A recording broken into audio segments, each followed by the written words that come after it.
Haiបងប្អូនអើយវាថ្មីអានេះមកជួបខ្ញុំទៀតហើយជាមួយនឹងបងជ្រក់ស្រែដូង Channel បងប្អូនช่องរបស់ខ្ញុំគឺមានឈ្មោះថាបងជ្រក់ស្រែដូង Channel បងប្អូនចូលសូមបងប្អូនសូមជួយចុចមេដៃម្នាក់មួយដើម្បីមុននឹងទស្សនាវីដេអូរបស់ខ្ញុំបាទសូមចុចមេដៃម្នាក់មួយនិង Subscribe ម្នាក់មួយដើម្បី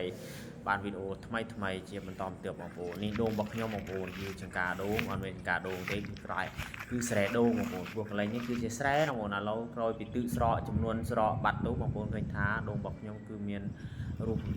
រាយរាកទាកនិងបែបថាស្រស់ស្រាយបែបធម្មជាតិវិញហើយបងប្អូនដោយសារតែខែនេះគឺជារដូវខែក្តឹកខែរងារំហើយទៅបងប្អូនធ្វើឲ្យដូងរបស់ខ្ញុំគឺថាយើងថតក៏មិនសូវច្បាស់ដែរបងប្អូនដោយសារវាមានមីអាប់ចុះបងប្អូនដោយថាមានទឹកសន្សើមចុះទៅបងប្អូនឃើញថាមានហ្វឿដោយថាថតអត់ច្បាស់ល្អទេបងប្អូនដោយថាស្អាប់បន្តិចបងប្អូនហើយជាពិសេសគឺស្មៅបងប្អូននេះស្មៅគឺស្មៅដោះឡើងពេញបងប្អូនជុំវិញហើយសុទ្ធតែស្មៅច្រើនមែនទេបងប្អូនលេង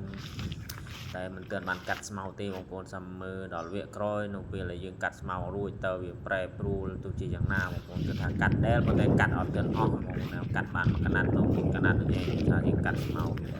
ច្រើនកាត់បានមួយកណាត់នៅមួយកណាត់ស្មៅកំពុងតែ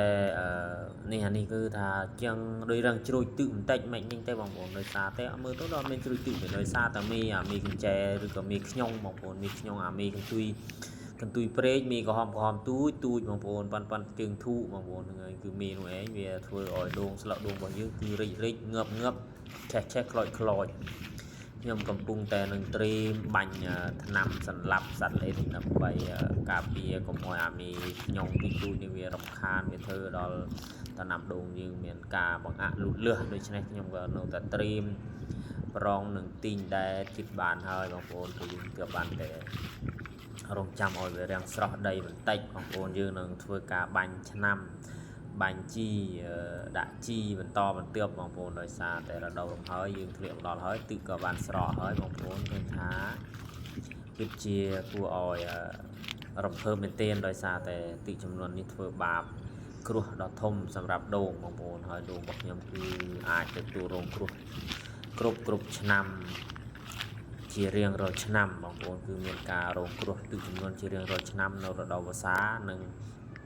រដូវខែភ្លៀងរដូវខែទឹកឡើងបងប្អូនគឺថាដូងរបស់ខ្ញុំគឺទទួលរងគ្រោះយ៉ាងធ្ងន់